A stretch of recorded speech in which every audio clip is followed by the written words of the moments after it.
Hello everyone.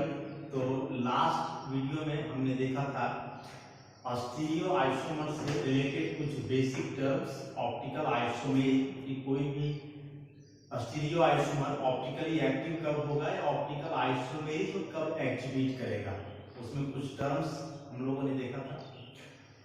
अब जो है relative configuration of stereo isomers.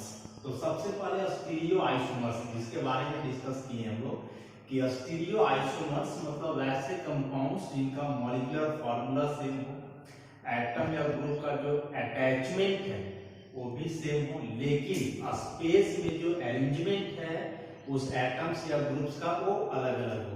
तो वैसे कंपाउंड्स का वैसे आइसोमर्स को हम लोग जो है एक दूसरे का स्टीरियो आइसोमर्स बोलते हैं। तो स्टीरियो आइसोमर्स का रिलेटिव कॉन्फ़िगरेशन, एक कॉन्फ़िगरेशन का मतलब अरेंजमेंट। अभी बताया कि स्टीरियो आइसोमर्स में जो है ना एटम्स या ग्रुप्स का जो स्पेस में अरेंजमेंट होता है वह डिफरेंट होता है। तो उसी अरेंजमेंट को जो है हम लोग बोलते हैं कॉन्फ़िगरेशन। तो इस कॉन्फ़िगरेशन को बताने के लिए जो है एक टर्म होता है डीएल नोटेशन, कैपिटल डी और कैपिटल एल, डीएल नोटेशन। इस डीएल नोटेशन का इस्तेमाल जो है ना बहुत पहले किया जाता था, अप्रॉक्स 1951 के पहले, 1951 के पहले जो है या उस टाइम में जो है इसका इस्तेमाल किया जाता था। और डीएल नोटेशन के लिए बोला जा रहा है कि ग्लाइसरॉल्डिहाइड को जो है ना स्टैंडर्ड लिया जाता था, आर्बिट्रेरी स्टैंडर्ड। आर्बिट्रेरी मतलब विदाउट रीजन, बिना कोई कारण का ग्लाइसरॉल्डिहाइड को स्टैंडर्ड माना जाता था, मनमाने तरीके से, कोई रीजन नहीं है इसके पीछे। तो कब डी लगाएंगे कब एल लगाएंगे, यहां जो स्ट्रक्चर हमने बना करके रखा है यही है ग्लाइसरॉल्डिहाइड। ग्लाइसरॉल्डिहाइड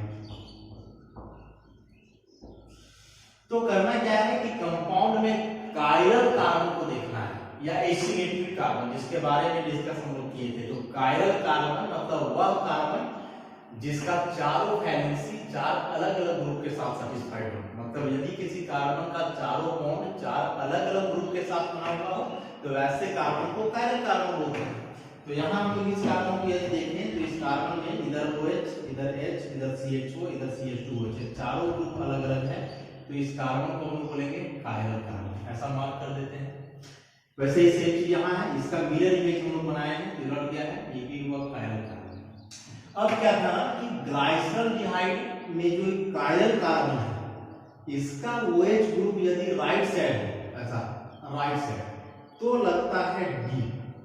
तो दिस इज डी ग्लाइसरॉल्डिहाइड। और जब इसका मिरर इमेज बना दिए तो ये OH ग्रुप आ गया लेफ्ट साइड, तो यहां लगेगा L, तो ये हो जाएगा L ग्लाइसरॉल्डिहाइड। तो सिंपल सा है कि कायरल कार्बन में OH ग्रुप राइट साइड हो तो D, लेफ्ट साइड हो तो L। क्योंकि जो ग्लाइसरॉल्डिहाइड मॉलिक्यूल है वह दो फॉर्म में एग्जिस्ट करता है, तो दोनों में इसका अरेंजमेंट में अंतर है कि OH ग्रुप यहाँ राइट है यहाँ लेफ्ट है। तो यदि OH ग्रुप कायरल कार्बन का राइट साइड हो तो D लगा देंगे, और OH ग्रुप कायरल कार्बन का लेफ्ट साइड हो तो L लगा देंगे। अब इस ग्लाइसरॉल्डिहाइड के आधार पर ही कुछ और स्टीरियो आइसोमर्स का हम कॉन्फ़िगरेशन असाइन कर सकते हैं, इसी को स्टैंडर्ड मान करके। तो स्टैंडर्ड कैसे मानना है कि जैसे ग्लाइसरॉल्डिहाइड का कायरल कार्बन में OH राइट साइड था तो D लगाए, OH लेफ्ट साइड था तो L लगाए। ठीक इसी प्रकार से वैसे कोई भी स्टीरियो आइसोमर्स जिसमें कायरल कार्बन का OH ग्रुप राइट साइड हो तो उसमें भी D लगाया जाएगा, और कायरल कार्बन का OH लेफ्ट साइड हो तो उसमें L लगाया जाएगा।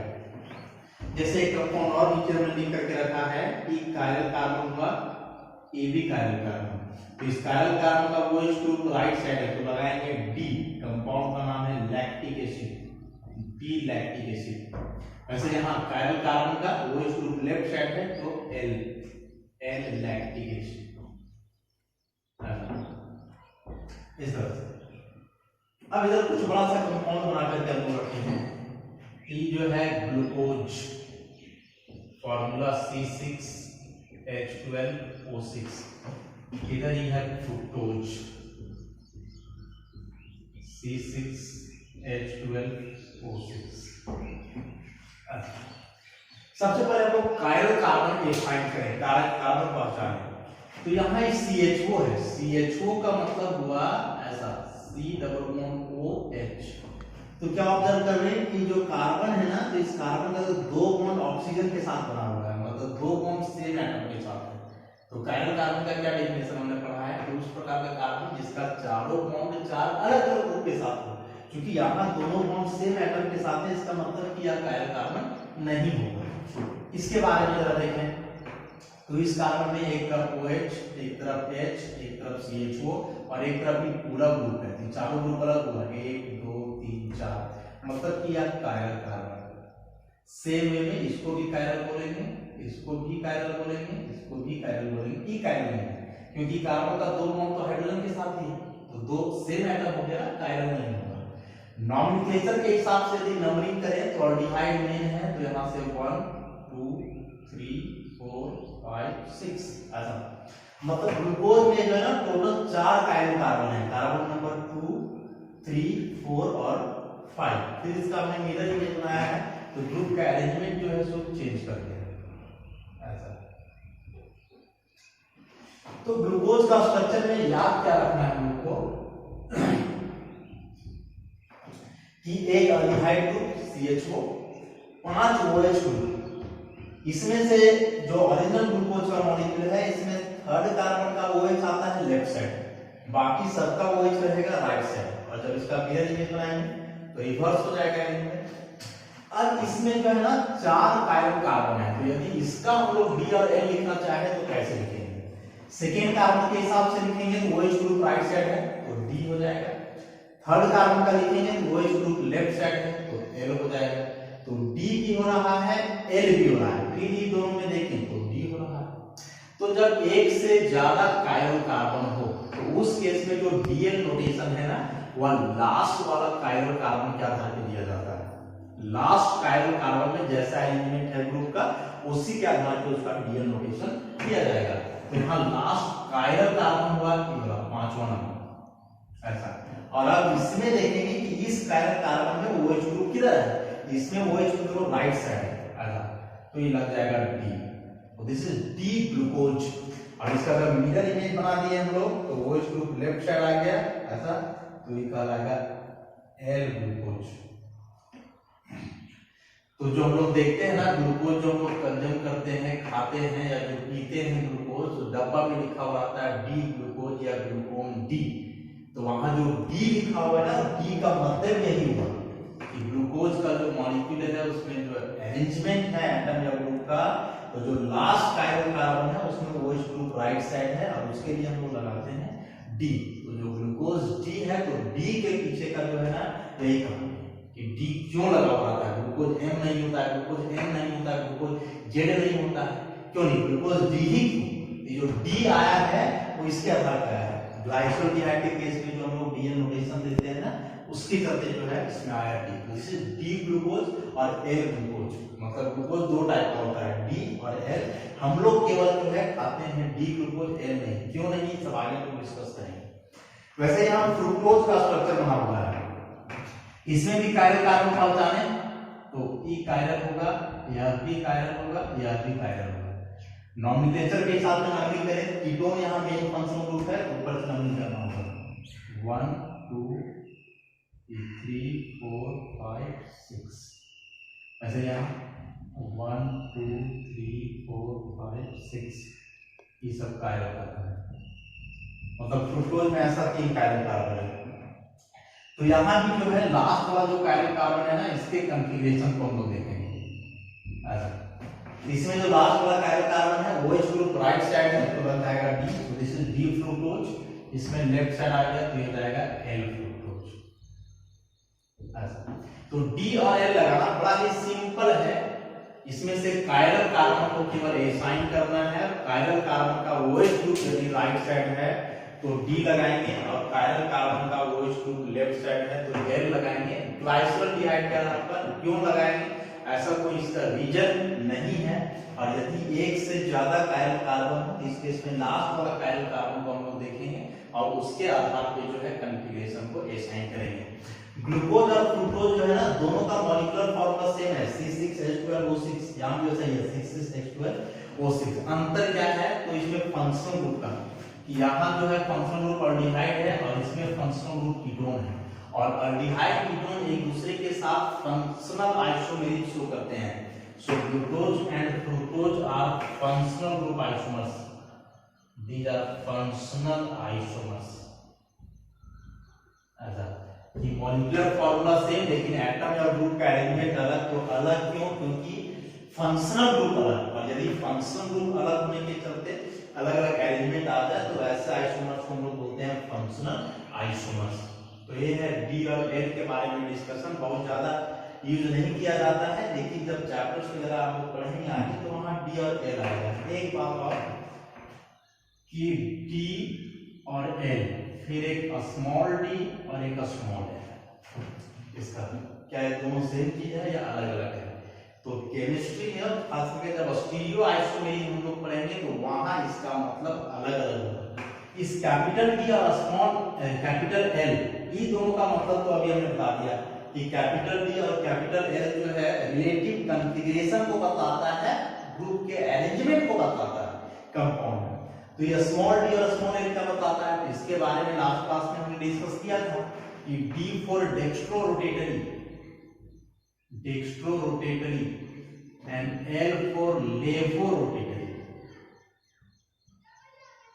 ऐसा डेक्स्ट्रो रोटेटरी और लेवो रोटेटरी। तो डेक्स्ट्रो रोटेटरी का मतलब क्या बताए थे कि जो कंपाउंड पीपीएल को राइट साइड रोटेट करता हो डेक्स्ट्रो रोटेटरी, और जो कंपाउंड पीपीएल को लेफ्ट साइड रोटेट करता हो वह लेवो रोटेटरी। मतलब स्मॉल डी और स्मॉल एल रिप्रेजेंट करता है direction of rotation of PPL, जबकि कैपिटल डी और कैपिटल एल रिप्रेजेंट करता है relative configuration of stereo isomers. तो दोनों में कंफ्यूज नहीं करना है, अलग अलग मतलब है। जब स्टीरियो आइसोमर्स हम लोग पढ़ेंगे उस केस में कहीं कहीं एक साथ आ जाता है, जैसे डी ग्लूकोज का पूरा नाम ऐसा होता है डी प्लस ग्लूकोज, ऐसा ग्लूकोज तो कंपाउंड का नाम ही हुआ।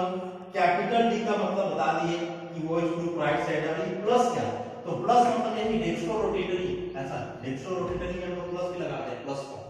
तो डी मतलब वो इस राइट साइड, और प्लस का मतलब कि यह जो कंपाउंड है ये पीपीएल को राइट साइड रोटेट करेगा। इसको हम लोग ऐसे लिख सकते हैं डी डी ग्लूकोज, ऐसा दोनों डी एक साथ आ गए।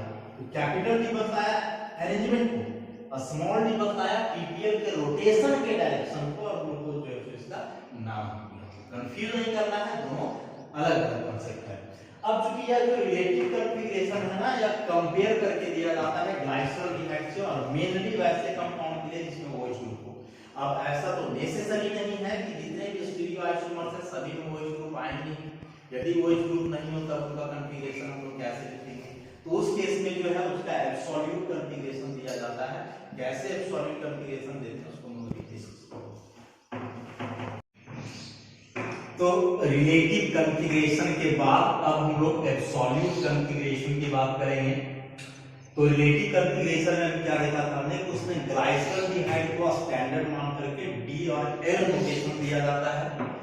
एब्सोल्यूट कॉन्फ़िगरेशन में किसी को स्टैंडर्ड नहीं माना जाता है, सारे कंपाउंड का एब्सोल्यूट कॉन्फ़िगरेशन अलग अलग तरीके से होता है, और इसमें आरएस नोटेशन होता है, कैपिटल आर और कैपिटल एस। यह जो आरएस नोटेशन है ना, वह आधारित है कान-इनगोल्ड प्रिलॉक्स रूल, सीआईपी रूल। कान-इनगोल्ड प्रिलॉक तीन अलग अलग साइंटिस्ट का नाम है, दोनों मिलकर के जो है तीनों एक जनरलाइजेशन दिए जिनके आधार पे आरएस नोमेनक्लेचर हम लोग करते हैं स्टीरियो आइसोमर्स का। तो एब्सोल्यूट कॉन्फ़िगरेशन मतलब आरएस नोटेशन आधारित है सीआईपी रूल पर। जनरली जो है हम लोग स्टीरियो आइसोमर्स को अलग अलग तरीके से रिप्रेजेंट करते हैं, जिसको आगे डिस्कस करेंगे हम डिटेल में। फिलहाल दो नोटेशन यहाँ हम लोग को जो है जरूरत है, दो रिप्रेजेंटेशन, फ्लाइंग वेज रिप्रेजेंटेशन और फिशर प्रोजेक्शन। ये जो फ्लाइंग वेज रिप्रेजेंटेशन बनाया है इसमें लोग अलग अलग टाइप का लाइन ड्रॉ किए हैं। और ये बताया कि कार्बन जो है एक टेट्रावैलेंट एलिमेंट है, उसका 4 वैलेंसी है, और टेट्राहेड्रल अरेंजमेंट जो है ना वह एक 3 डायमेंशनल अरेंजमेंट है। 3 डायमेंशनल अरेंजमेंट करने का मतलब कि जिसके सारे पार्ट्स को ऑब्जर्व नहीं किया जा सके, स्पेस में अलग अलग डायरेक्शन में अरेंजमेंट हो सब ग्रुप का वैसे। तो यहाँ ये जो कार्बन है अलग अलग लाइन रिप्रेजेंट कर रहा है कि यह 3D 3 डायमेंशनल रिप्रेजेंटेशन हुआ।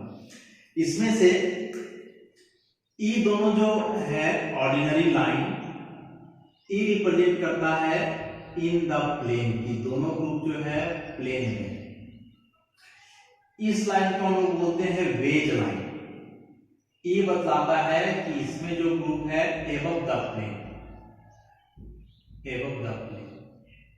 और यहां जो है इस लाइन को हम लोग बोलते हैं हैच्ड वेज या डॉटेड लाइन।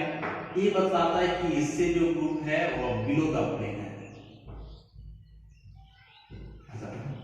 तो कार्बन में ये दोनों जो नॉर्मल लाइन हुआ ये बताया कि इससे तो जो दो ग्रुप जुड़ा हुआ है वो प्लेन में है, वेज लाइन से जो जुड़ा हुआ है एबव द प्लेन है, और ये जो हैच्ड वेज से जुड़ा हुआ है यह रिप्रेजेंट करेगा कि below the plane. Suppose 4 group यहां मान लें हम लोग P Q R और यहां S। अब चूंकि यह चारों ग्रुप अलग अलग है तो ऑब्वियसली इस कार्बन को हम बोलेंगे कायरल कार्बन। अब इसको ऐसे समझें, मान लें कि यह मॉलिक्यूल का प्लेन है, तो ये जो दो लाइन बताया हमने P और Q जिससे अटैच है, तो दोनों लाइन कहने का मतलब कि दोनों लाइन ऐसे ही प्लेन पर होगा ऐसा। और E जो हो गया मोटा वाला लाइन जिसको वेज लाइन हम लोग बोल रहे हैं, एबव द प्लेन मतलब ये इस तरह से रिप्रेजेंट करेगा ग्रुप को। और ये जो हैच्ड वेज है या dotted line below the plane मतलब को ग्रुप को ऐसे रिप्रेजेंट करेगा। तो इन द प्लेन मतलब प्लेन में ग्रुप है, एबव द प्लेन मतलब ऐसा अरेंजमेंट, और बिलो द प्लेन मतलब ऐसे रहेगा इस तरह से। फिर अलग अलग एरेंजमेंट को इसमें हम लोग 3 डायमेंशनली रिप्रेजेंट करते हैं। अब यदि इसको बदलना हो 2 डायमेंशनल में, तो 2 डायमेंशनल के लिए आता फिशर प्रोजेक्शन। फिशर नाम है साइंटिस्ट का। यहाँ जो 3 लाइन दिए हैं ना, या 3 लाइन रिप्रेजेंट करता है इक्विवेलेंट टू, मतलब इसके इक्विवेलेंट बनेगा या स्ट्रक्चर। कैसे बदलते हैं? बड़ा सिंपल सा तरीका है कि फ्लाइंग वेज रिप्रेजेंटेशन में जो ग्रुप डॉटेड लाइन से जुड़ा हुआ है या हैच्ड वेज लाइन से, उस ग्रुप को फिशर प्रोजेक्शन का बॉटम में रखना है। क्या बताया कि जो ग्रुप हैच्ड वेज से जुड़ा हुआ है उस ग्रुप को फिशर प्रोजेक्शन का बॉटम में रखना है। तो S यहाँ डॉटेड से जुड़ा हुआ है तो इसमें नीचे हम रख देंगे S। उसके बाद फिर जैसा एलिमेंट है ग्रुप का क्लॉकवाइज या एंटी क्लॉकवाइज वैसे दिखाना है। तो S के बाद यदि इधर हम घूमे एंटी क्लॉकवाइज तो आ गया P, तो इधर एंटी क्लॉकवाइज घूमे P, फिर यहाँ Q और फिर यहाँ R। ये सिंपल सा तरीका, ये हो गया कायरल कार्बन।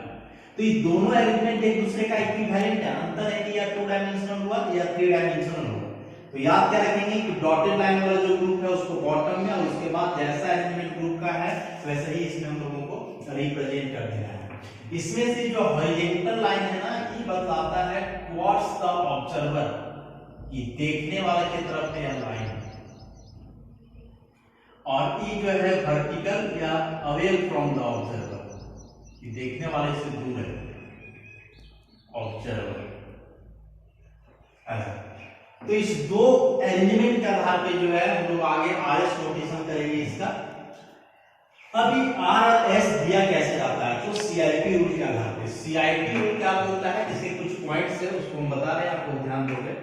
सबसे पहला पॉइंट कि कायरल कार्बन से जो 4 ग्रुप्स जुड़े हुए हैं, चारों ग्रुप्स का प्रायोरिटी ऑर्डर दिया जाता है।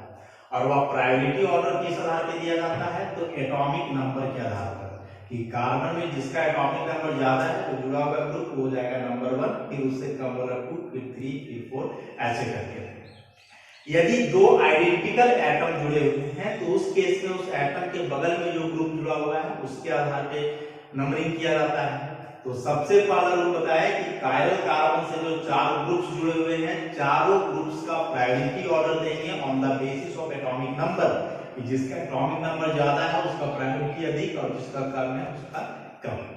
तो प्रायोरिटी ऑर्डर देने के बाद क्या करते हैं कि उसमें मॉलिक्यूल का रोटेशन कंसीडर किया जाता है, और जो रोटेशन कंसीडर किया जाता है वह हाईएस्ट टू लोएस्ट प्रायोरिटी, मतलब 1 से 2 के तरफ जाएंगे, 2 से 3, 3 से 4 ऐसे। जनरली 4 को नेग्लेक्ट करके चलते हैं हम लोग, 1 2 3 ऐसे। तो रोटेशन ऑब्जर्व करते समय यदि रोटेशन क्लॉकवाइज आता है तो क्लॉकवाइज रोटेशन के लिए दिया जाता है R। R जो है रेक्टस वर्ड से आया है जिसका मतलब होता है राइट, और यदि रोटेशन करने पर लेफ्ट आवे एंटी क्लॉकवाइज तो उस केस में हम लोग देंगे एस। एस आया सिनिस्टर जिसका मतलब लेफ्ट। रेक्टस और सिनिस्टर लैटिन वर्ड्स हैं, इनका मतलब हुआ राइट और लेफ्ट। तो क्या बताया कि सबसे पहले प्रायोरिटी ऑर्डर पहचानेंगे एटॉमिक नंबर के आधार पे, उसके बाद उसमें रोटेशन कंसीडर करेंगे हम लोग कायरल कार्बन के अगल बगल, हाईएस्ट टू लोएस्ट में 1 से 2, 2 से 3। यदि रोटेशन क्लॉकवाइज आया तो आर, एंटी क्लॉकवाइज आया तो एस। इसमें एक कंडीशन है, वह कंडीशन क्या है कि यदि फ्लाइंग वेज रिप्रेजेंटेशन हो तो उसमें जो फोर्थ नंबर वाला ग्रुप है वह जुड़ा हुआ रहना चाहिए इस डॉटेड लाइन से। यदि फ्लाइंग वेज रिप्रेजेंटेशन कंसीडर करेंगे तो उसमें जो लोएस्ट प्रायोरिटी का ग्रुप है वह जुड़ा हुआ रहना चाहिए किससे, इस डॉटेड लाइन से या हैच वेज लाइन से। यदि वह डॉटेड लाइन से जुड़ा हुआ है चौथा नंबर वाला ग्रुप तो जैसा आ रहा है कॉन्फ़िगरेशन आर तो आर, एस तो एस। और यदि ऐसा नहीं है मतलब लोएस्ट प्रायोरिटी वाला ग्रुप डॉटेड लाइन से जुड़ा हुआ नहीं है तो कॉन्फ़िगरेशन उलट जाएगा, मतलब आर आ रहा है तो एस और एस आ रहा है तो आर। और इसमें क्या कंडीशन है कि इसमें जो लोएस्ट प्रायोरिटी का ग्रुप है वो वर्टिकल लाइन में होगा। वर्टिकल जनरली टॉप में भी हो सकता है, बॉटम में भी हो सकता है।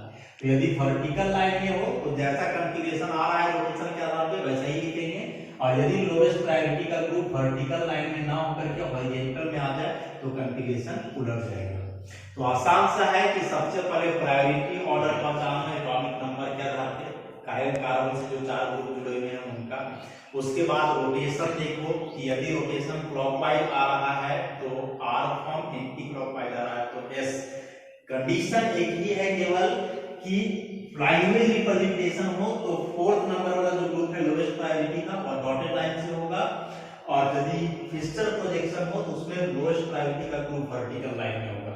यदि ऐसा नहीं है तो कॉन्फ़िगरेशन को उलट देंगे, आर को एस लिख लेंगे और एस को आर। कुछ एग्जांपल लिखते हैं हम लोग समझ जाएंगे। जैसे इस कंपाउंड को देखें तो सबसे पहले की हुआ कायरल कार्बन, 4 ग्रुप है chlorine, bromine, fluorine, iodine, obviously चारों अलग अलग है तो कायरल कार्बन हुआ।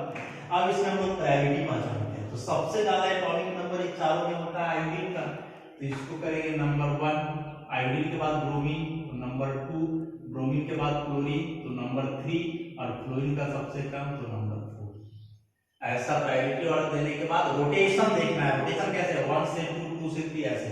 तो ये 1 हुआ, 1 से 2 और 2 से 3 ऐसा।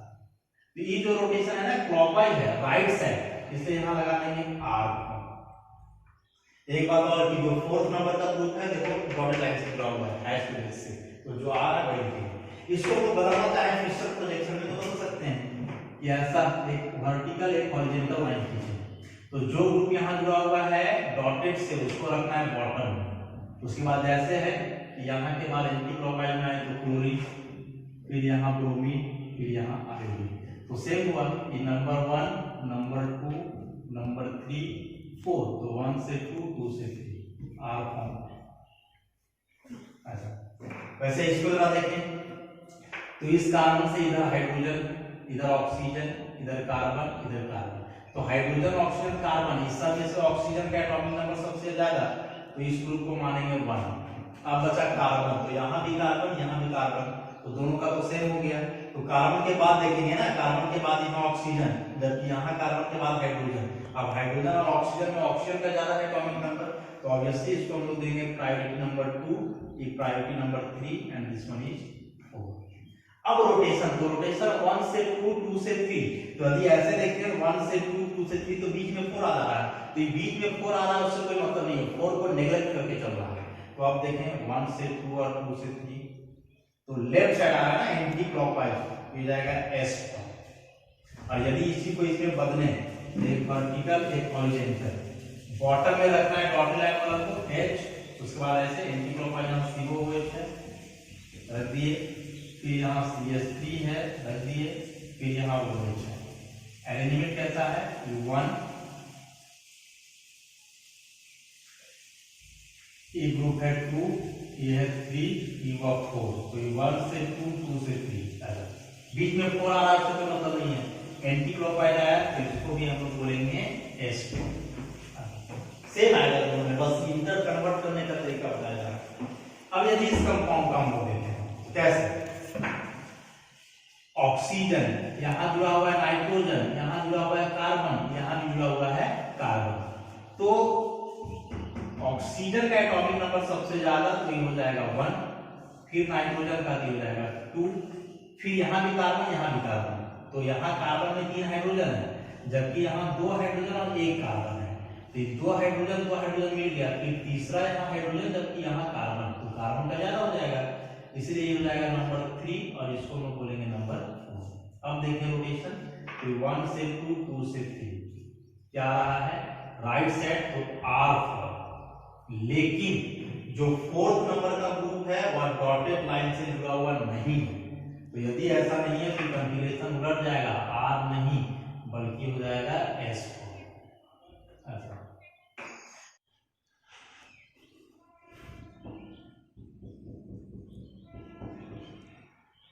ऐसा या इसी का एक एलिमेंट इस टाइप में है।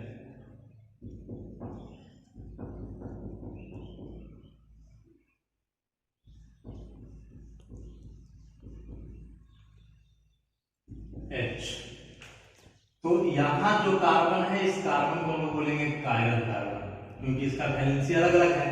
इस कार्बन में एक तरफ यहाँ Cl है, एक तरफ हाइड्रोजन है, नीचे फिर यहाँ CH2 ग्रुप आ जाएगा ऐसा, फिर इधर CH2 ऐसा करके, और इधर जाएंगे तो C डबल बॉन्ड 2।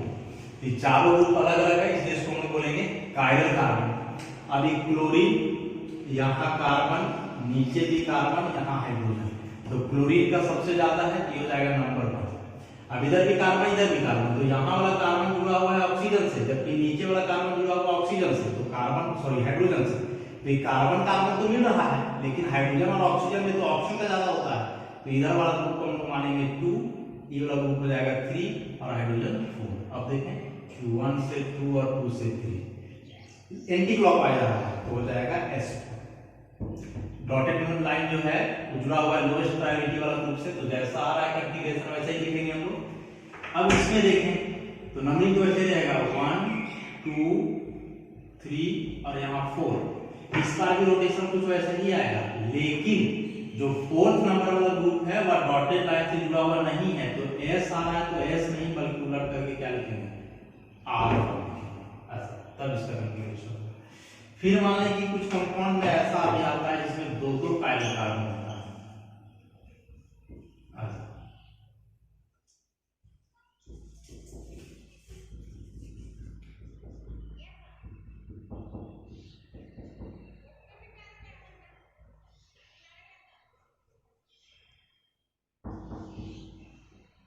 COH, इस तरह का कंपाउंड 2 कायरल कार्बन है, यहाँ भी कायरल कार्बन है, यहाँ भी कायरल कार्बन है।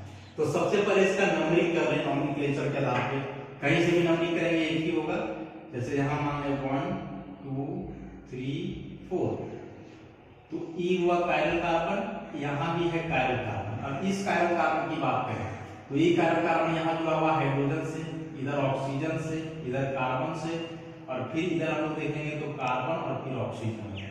तो सबसे पहले ऑक्सीजन वाला ग्रुप हुआ 1, अब इधर भी कार्बन, यहाँ भी कार्बन, तो यहाँ वाला कार्बन 2 ऑक्सीजन के साथ है, तो इस ग्रुप को मानना होगा हम लोग को 2, इधर वाला ग्रुप हो जाएगा 3 और इस हाइड्रोजन को 4।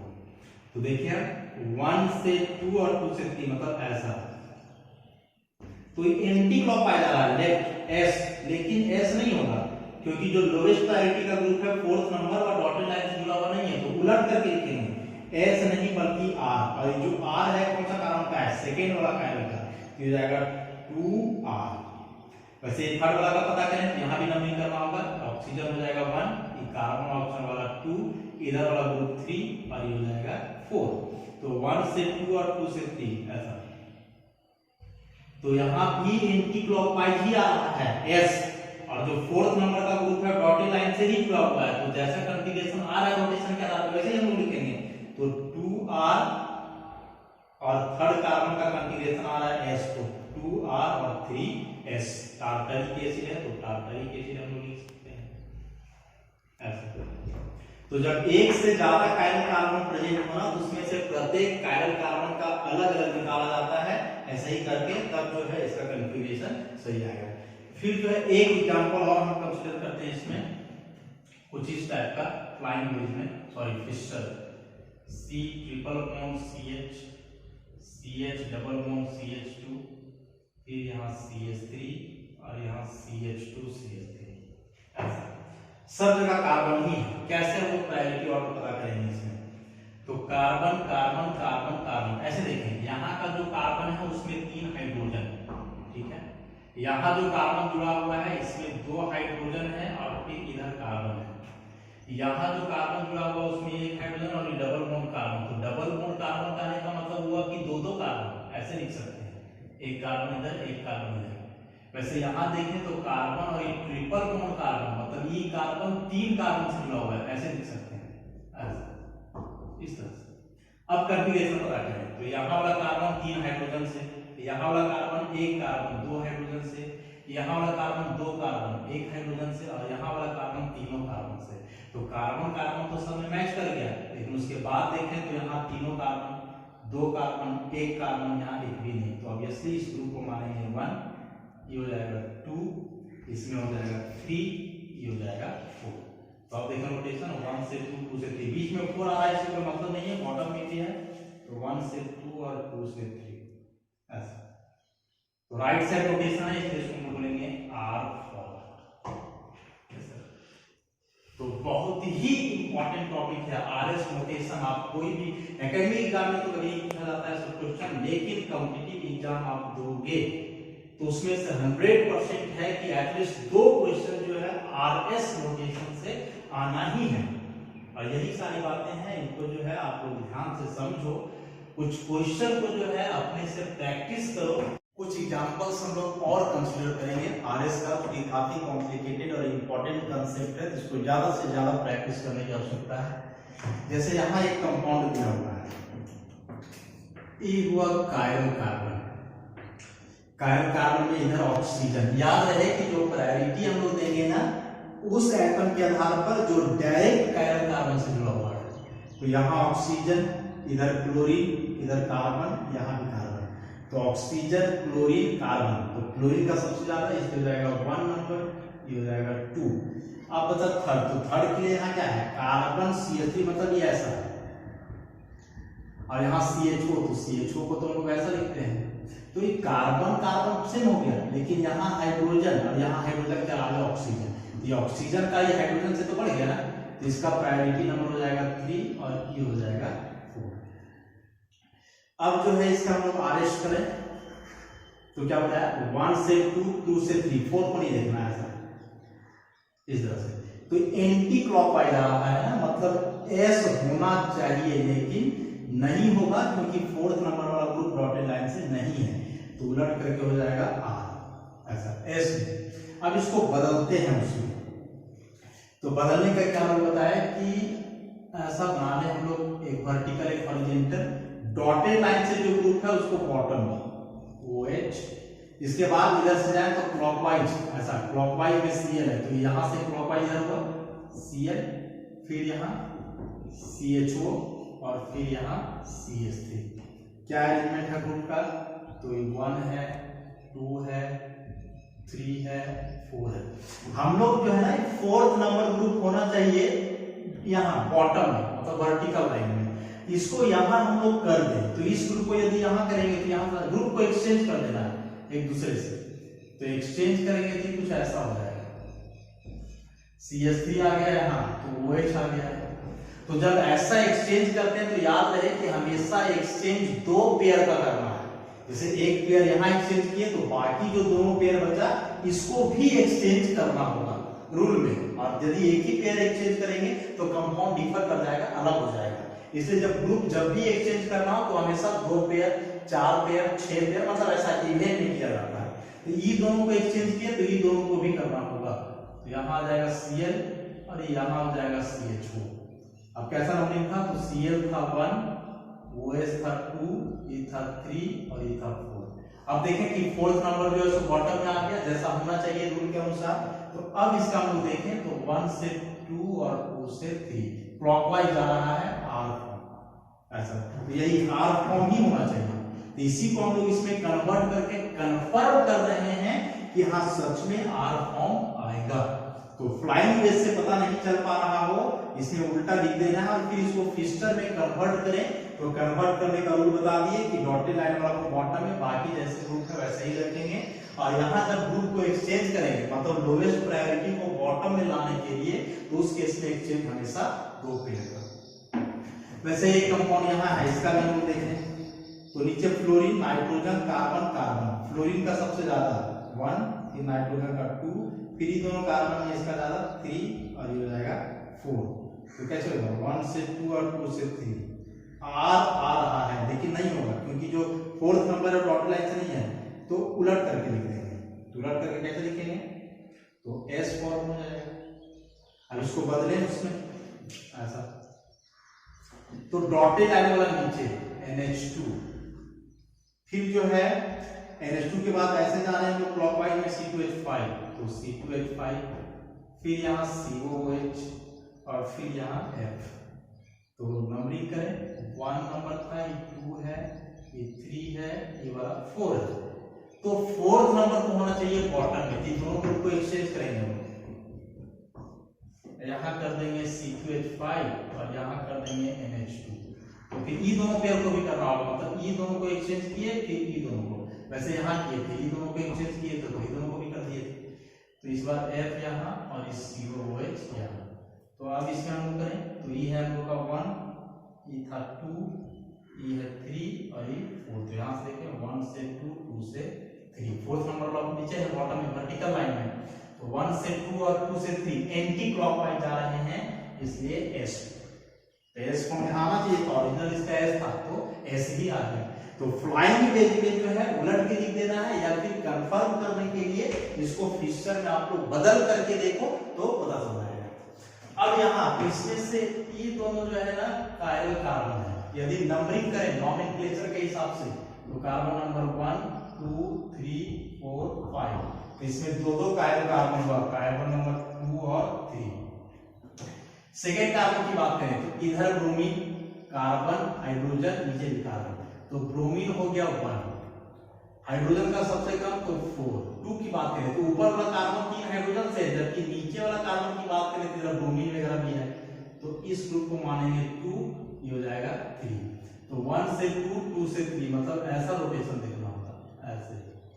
तो ये आ रहा है ना राइट साइड, लेकिन जो 4th नंबर वाला ग्रुप है वर्टिकल में नहीं है, तो उलट करके लिख देंगे। तो यहाँ 2 का R होना चाहिए लेकिन नहीं होगा, इसको लिख देना होगा S, तो 2S। ऐसे ही थर्ड वाला का देखें तो ब्रोमीन हो जाएगा 1, ऊपर वाला रहेगा 2, ये हो जाएगा 3 और ये हो जाएगा 4। तो यहाँ हम लोग देखें तो 1 से 2, 2 से 3 ऐसा, इसमें S आ रहा है, थर्ड वाला S आ रहा है लेफ्ट साइड, लेकिन 4th नंबर वाला वर्टिकल लाइन में नहीं है, तो S नहीं बल्कि क्या हो जाएगा R, तो 2S 3R, ऐसा हो गया इसका कॉन्फ़िगरेशन। वैसे ये यहाँ तो नॉमेनक्लेचर के लिए नंबरिंग करें, अल्डिहाइड सबसे मेन है, तो ये हो जाएगा कार्बन नंबर 1, 2, 3 और यहाँ 4 ऐसा। अब जो है इस ग्रुप का ही देखें, सबसे पहले इस कायरल कार्बन का, ये दोनों कायरल कार्बन हुआ इसमें, क्योंकि चारों ग्रुप अलग अलग है। तो इस कार्बन में यहाँ नाइट्रोजन, यहाँ कार्बन, इधर भी कार्बन, यहाँ कार्बन, तो नाइट्रोजन सबसे पहले 1, अब इधर भी कार्बन, इधर भी कार्बन, तो यहाँ जो CH4 है डबल बॉन्ड OH में कार्बन के साथ दो ऑक्सीजन, तो ये वाला ग्रुप हो जाएगा 2, इधर वाला ग्रुप 3 और ये हो जाएगा 4। तो 1 से 2, 2 से 3।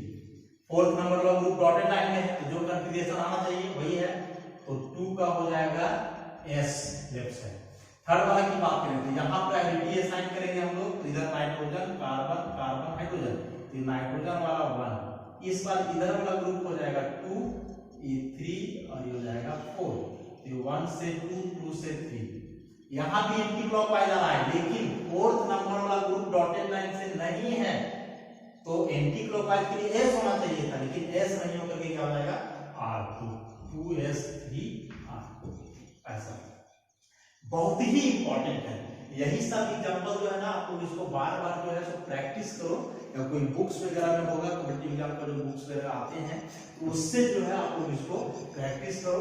RS बहुत ही इंपॉर्टेंट कंसेप्ट है, थोड़ा एडवांस भी है, तो ज्यादा से ज्यादा प्रैक्टिस करोगे वही आपको जो है बेटर रिजल्ट देगा।